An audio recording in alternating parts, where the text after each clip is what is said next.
마태복음 1장에 있는 말씀을 보시면 1장의 말씀은 예수님의 족보에 관한 얘기가 소개가 됩니다. 한 40여 명의 예수님의 조상들이 소개가 되고 아브라함부터 시작하는 예수님의 족보가 다윗까지 14대, 또 다윗부터 시작해서 바벨론 포로로 잡혀갈 때까지의 14명의 그런 다윗의 후손들이 소개가 됩니다. 그 다음에는 또 바벨론 포로로 잡혀갈 때부터 시작해서 예수님까지의 14대의 예수님의 조상에 관한 얘기들을 소개합니다. 2장에 있는 내용, 2장 첫절 말씀부터 본문의 말씀 12절까지에 있는 말씀을 보면 예수님의 탄생을 알고서 예수님의 탄생지에 찾아가 예수님께 경배한 사람들은 1장에 나오는 예수님 족보에 나오는 그런 유대인들이 아니라고 소개하고 있습니다. 예수님을 경배한 사람은 동방박사들입니다. 이방인이라고 우리들에게 소개했어요. 동방으로부터 박사들이 예루살렘에 이르러 말하되, 예수님의 탄생이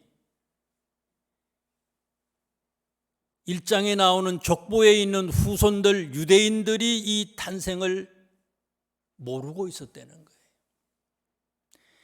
오늘 본문에 있는 말씀을 보면 처음에는 몰랐지만 대제사장 서기관들을 통해서 베들레헴에서 예수님이 태어날 것을 알고 동방박사를 통해서 예수님이 태어났구나, 이것을 알았던 유대인들이지만 그들이 알면서도 무관심한 그런 내용들이 소개됩니다. 오늘 우리들도 재림의 예수님을 기다리고 있는 그런 사람들입니다. 예수님이 오신다고, 재림의 예수님이 오신다고 말씀하고 있지만은 유대인들처럼 처음 오셨던 그 예수님을 분별하지 못하고 맞이하지 못하고 기쁨으로 맞이하지 못하고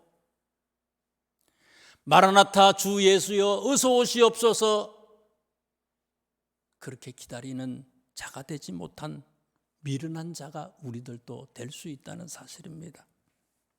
그래서 저는 오늘 본문을 통해서 동방박사들의 행동을 통해서 재림의 주님을 기다리는 우리들에게 주시는 영적 교훈을 함께 살펴보려고 합니다. 2절에 있는 말씀을 보세요. 2절에 있는 말씀을 보니까 유대인의 왕으로 나신 이가 어디에 계시냐? 우리가 동방에서 그의 별을 보고 그에게 경배하러 왔다. 뭐를 보고 왔다고요? 이 박사들이요? 별을 보고 왔다 그랬어요. 별을 보고 예수님이 태어났구나, 구세주가 태어났구나, 메시아가 태어났다 하는 것을 알았다는 거예요. 민수기 24장 17절 말씀에 보면 예수님의 탄생 예언이 소개됩니다. 이렇게 소개해요. 한 별이 야곱에게서 나오며 한 규가, 왕이 사용하는 쥐봉이 이스라엘에게서 일어나서 모압을 이쪽에서 저쪽에까지 쳐서 무찌르고 또 셋의 자식들을 다 멸한다. 메시아가 오신다는 거예요. 근데 오신다는 그 징조가 뭐를 통해서 온다는 것을 알 수 있는가 하면 한 별이, 특별한 별이 나타난다는 거예요. 그때에 예언의 말씀처럼, 민수기에 있는 예언의 말씀처럼 별을 통해서 특별한 왕의 탄생을 알렸어요. 모든 사람이 다 볼 수 있는 그런 별이에요. 그랬지만 유대인들은 영적으로 어두웠고 예수님의 탄생에 대해서 관심이 없었어요.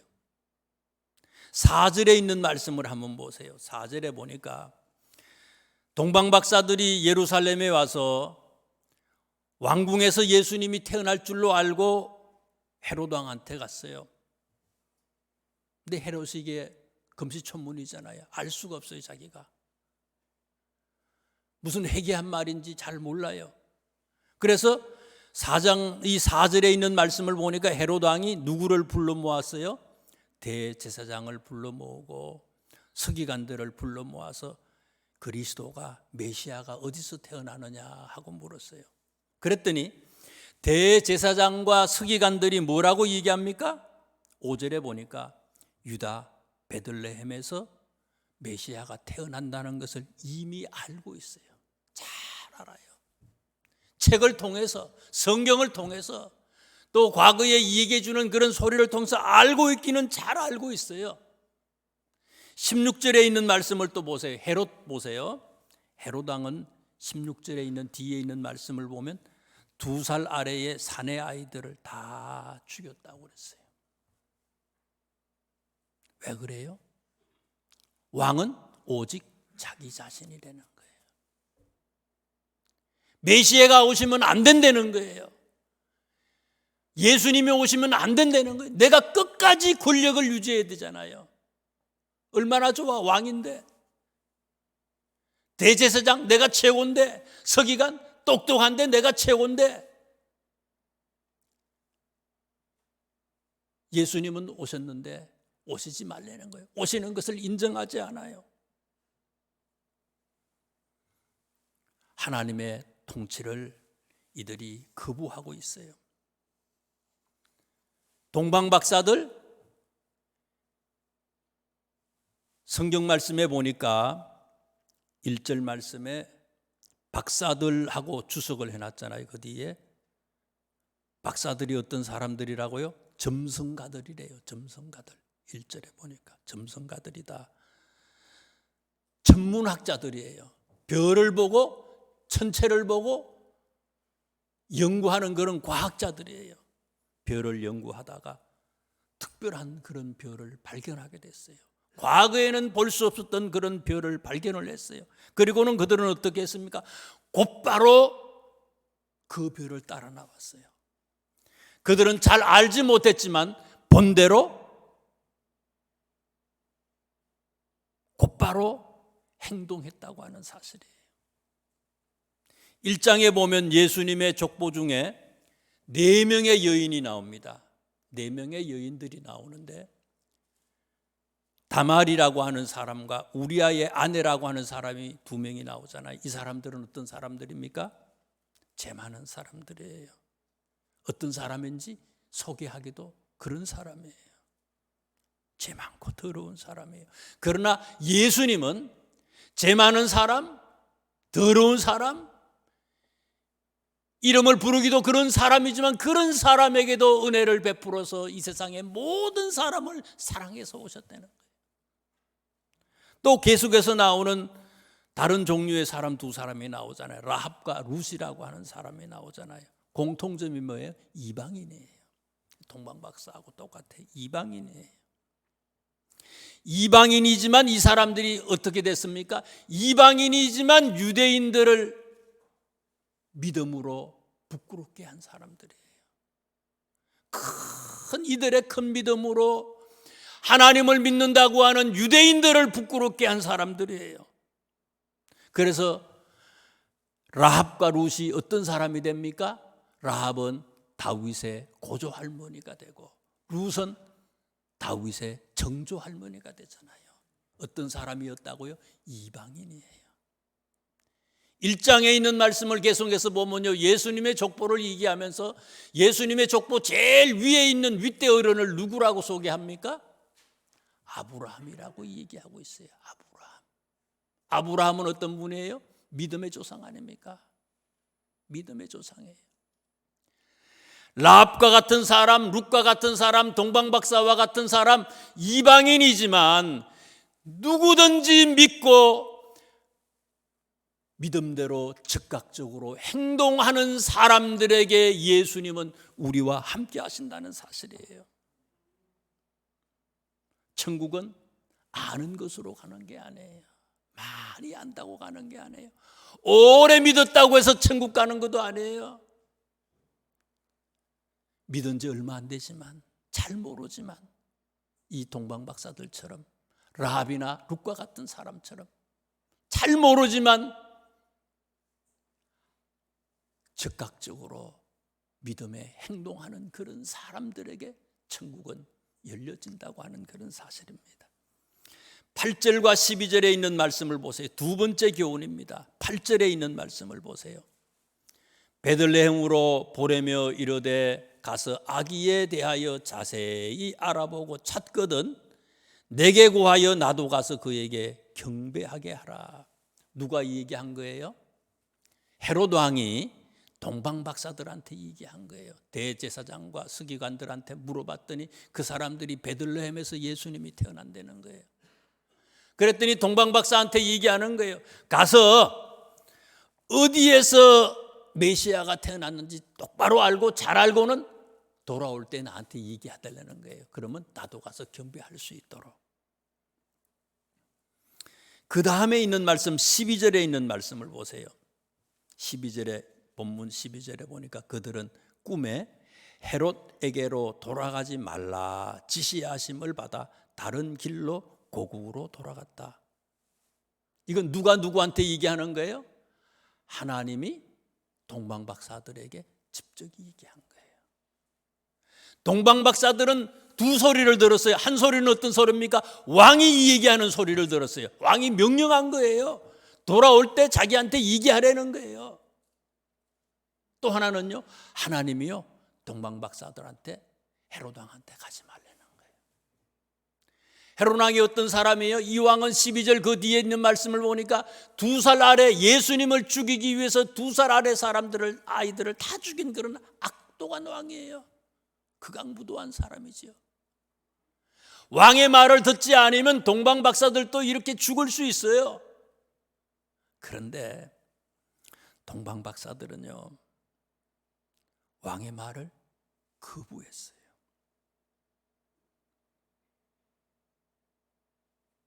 편리하게 갈 수 있어요. 쉽게 갈 수 있어요. 넓은 길로 갈 수 있어요. 편안하게 갈 수 있어요. 안전하게 갈 수 있지만은 안전하게 가는 길을 거부했어요. 동방박사들은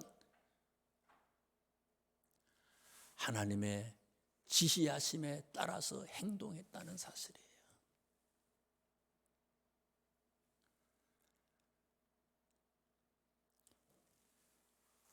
1장에 나오는 예수님의 족보 중에 특이한 게 있어요.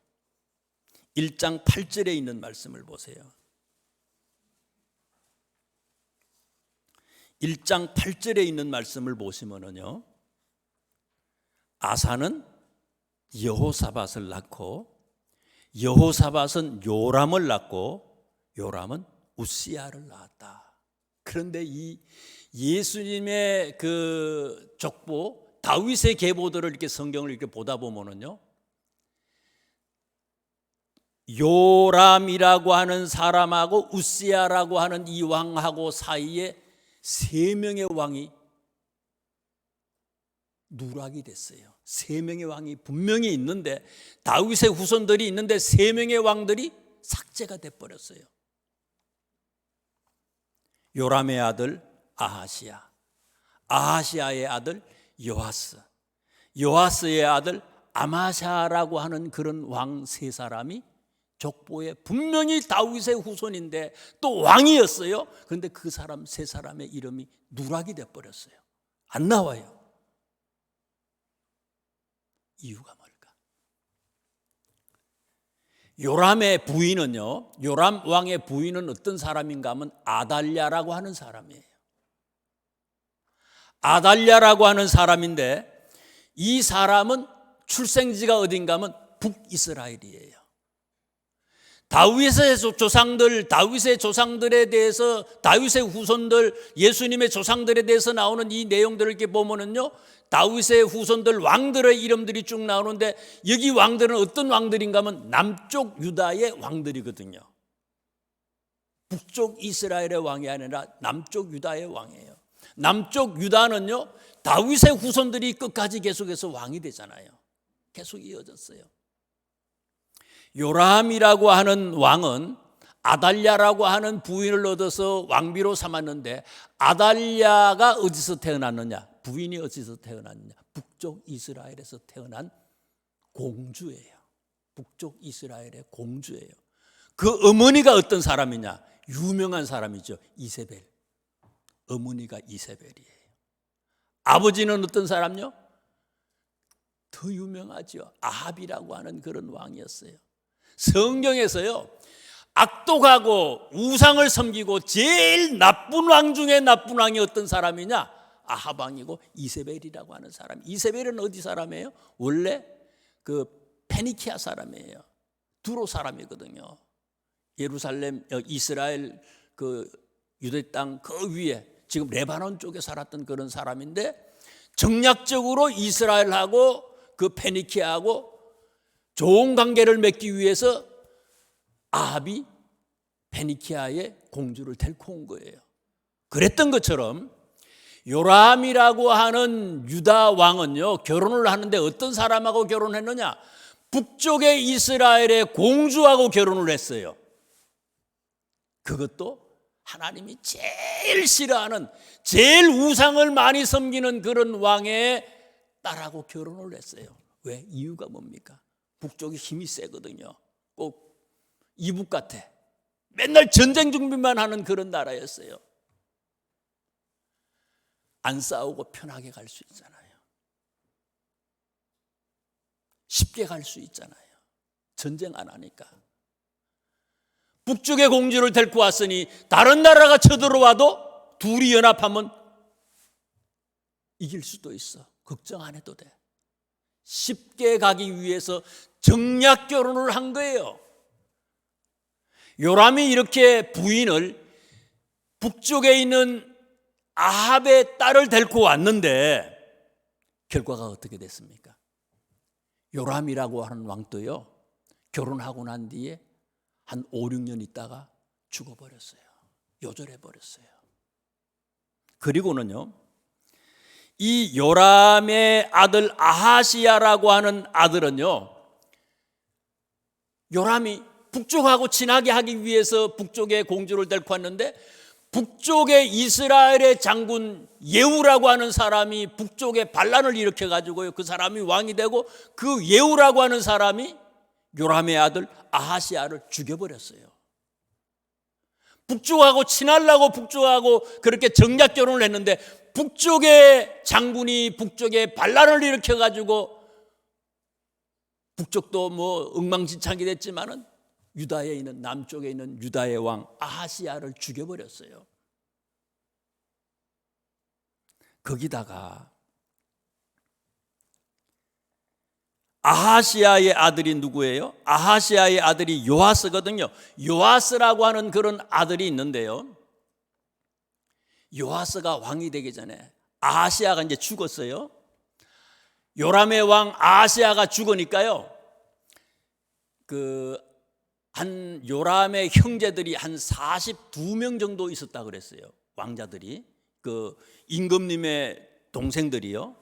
그런데 이 예후가 사람을, 이 아하시야를 죽이면서 이 아하시야만 죽인 게 아니라 아하시야의 형제들까지, 40여 명이 되는 형제들까지 다 죽여버렸어요.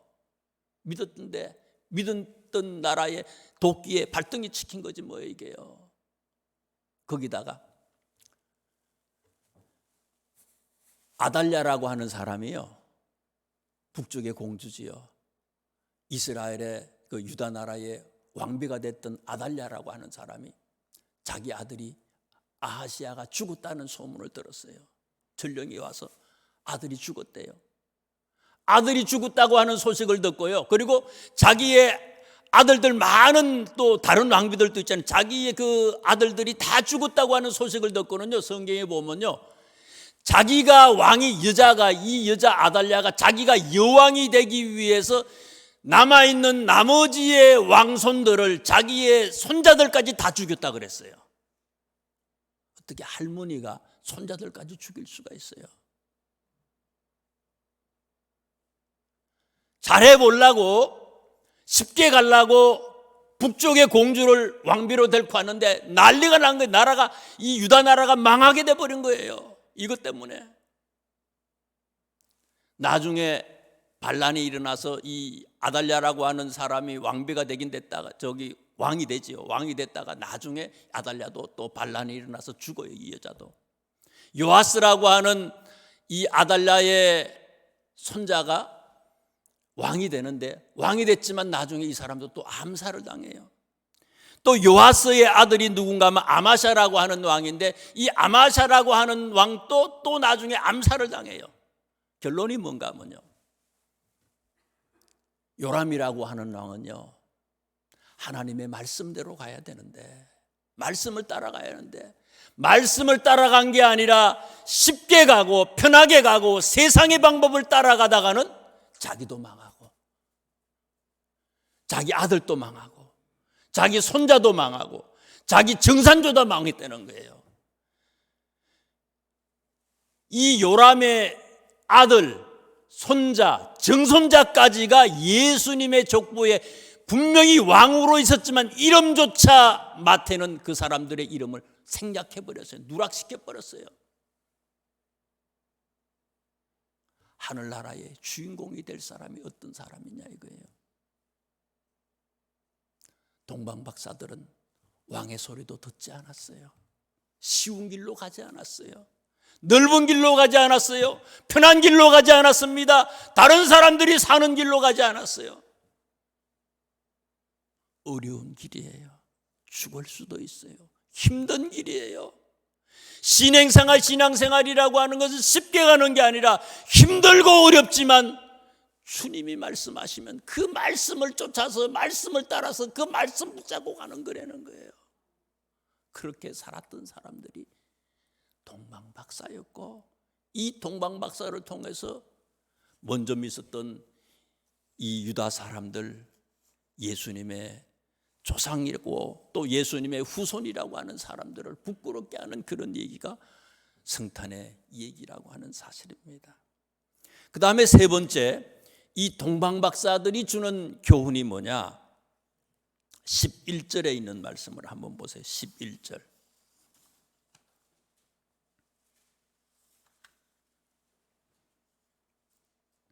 11절에 있는 말씀을 보시면은요, 우리 다 같이 합독을 한번 해볼까요? 2장 11절입니다. 시작. 집에 들어가 아기와 그의 어머니 마리아가 함께 있는 것을 보고 엎드려 아기께 경배하고 보배합을 열어 황금과 유향과 모략을 예물로 드리니라. 초대교회의 전성에 의하면요, 이제 말과 말로 계속 내려오는 그런 구전 전성에 의하면요, 동방박사 이 사람들은 세 사람이었는데, 가스팔, 발다살, 멜키올, 이렇게 세 사람이라는 거예요. 세 사람이지만 성경에는 이 사람들의 이름이 기록되지 않았고 숫자에 대해서 침묵하고 있어요. 소개하지 않아요, 성경은요. 그렇기 때문에 우리 기독교인들은 그것들에 대해서 주목하거나 큰 의미를 부여할 필요는 없습니다. 그러나 분명한 것은 이 동방박사들이 예수님께 와서 뭐 했다고요? 경배를 드리고 뭐를 했어요? 황금과 유향과 모략을, 아주 귀한 예물들을 주님께 드렸다는 거예요. 우리가 예수님 믿는 이유가 뭡니까?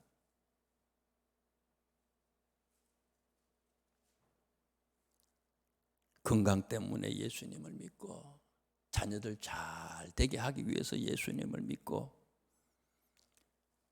물질적으로 어려움 당하지 않기 위해서 예수님을 믿고, 여러 가지 뭐 때문에 믿는 것들이 많잖아요. 그런데 1장 23절에 있는 말씀을 보세요. 오늘 본문 직전에 있는 1장 23절에 있는 말씀을 보면 예수님의 성육신 사건, 예수님의 탄생에 대해서 얘기하면서 보라, 처녀가 잉태하여 아들을 낳을 것이요 그의 이름은 뭐라고요? 임마누엘이다. 임마누엘의 뜻이 뭐예요? 하나님이 우리와 함께 하신다 하는 그런 뜻이에요. 하나님이 함께 하신다. 하나님이 함께 우리와 하신다는 것은 뭘 의미합니까? 이미 우리는 하나님이 함께 하잖아요. 우리는 모든 것을 다 소유한 사람이라는 거예요. 다 가진 사람이에요. 어린아이가 아무것도 없는 것 같지만요, 아버지 어머니가 있고 할머니 할아버지가 있고요, 옆에 있으면요, 함께 하면요, 아버지께 내 거고 할아버지께 내 거고 내게 내 거고 모든 게 내 거야. 임마누엘은 뭐라고요? 하나님이 우리와 함께 하신다는 얘기예요. 예수님의 오심이 그거예요. 예수님의 오심은요, 나에게, 우리에게 주님은 모든 것을 주셨다는 거예요. 모든 것을 주셨는데 우리는 어때요? 모든 것을 주신 것을 잊어먹고 살아가잖아요. 모든 것을 받았기 때문에 이 동방박사들은요, 받는 사람이 아니라 황금과 유향과 모략을 예물로 드리는 사람이잖아요. 예수 믿는 사람은 받는 사람, 이제는 예수님 만난 사람은 이제는 받는 사람이 아니라 드리는 사람이 돼야 된다는 거예요. 빌립보서 3장 7절 8절에 바울 선생님은 얘기하셨어요. 그러나 무엇이든지 내게 유익하던 것을 내가 그리스도를 위하여 다 해로 여길 뿐더러 그리스도 예수를 아는 지식이 가장 고상하기 때문에 내가 그를 위하여 모든 것을 잃어버리고 배설물로 여겼다. 배설물로 여겼다. 배설물로 여긴 것은 예수 그리스도를 얻고 그 안에서 발견되려 합니다. 예수님 만난 것 때문에 내게 있는 모든 것을 다 버릴 수 있었다는 거예요. 이미 나는 모든 것을 다 가진 사람이라는 거예요. 그러면 우리는 뭐를 가지고, 동방박사들은 황금과 유향과 모략을 가지고 주님께 경배했는데 드렸는데 우리는 뭐를 가지고 드릴 거예요? 예수님이 제일 좋아할 게 뭐가 있습니까?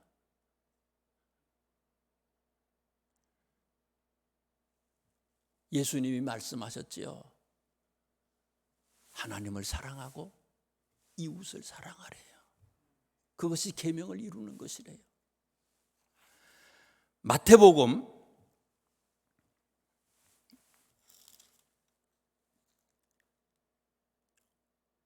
5장에 있는 말씀을 한번 펼쳐보세요. 오늘 본문 조금 뒤에 있는 마태복음 5장에 있는 말씀이에요. 5장 13절, 43절, 44절, 45절에 있는 말씀을 제가 읽어드리겠습니다. 마태복음 5장 43절, 44절, 45절의 말씀이에요. 또 내 이웃을 사랑하고 내 원수를 미워하라 하였다는 것을 너희가 들었으나 나는 너희에게 이르노니 너희 원수를 사랑하며 너희를 박해하던 자를 위하여 기도하라. 이같이 한즉 하늘에 계신 너희 아버지의 아들이 되리니. 우리가 하나님의 자녀라면, 진짜 임마누엘의 하나님을 우리가 믿는다면 하나님을 사랑하고 이웃을 사랑하는데, 이웃 사랑하라는 걸 어떻게 사랑하라고요? 사랑할 수 없는 원수까지 사랑하라는 거예요. 그들까지 품을 수 있어야 된다는 거예요. 계속해서 그 사람이 잘못됐다고 외치는 게 아니라 그 사람까지도 사랑하고 기도할 수 있는 사람이 되라는 거예요. 원수를 사랑하며 너희를 박해하던 자를 위하여 기도하라.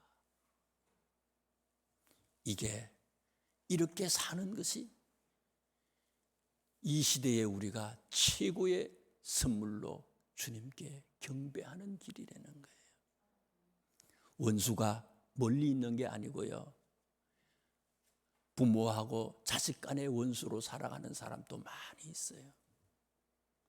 부모가 부모가 아니고 자식이 자식이 아니야. 형제 사이의 원수로 살아가는 사람도 많아요. 아주 가까운 사이인데 원수로 살아가.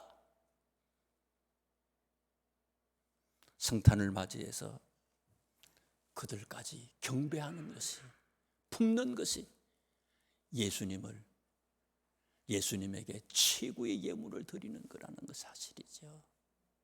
이렇게 사시는 우리 모두가 될 수 있기를 주님의 이름으로 축원합니다. 기도하겠습니다.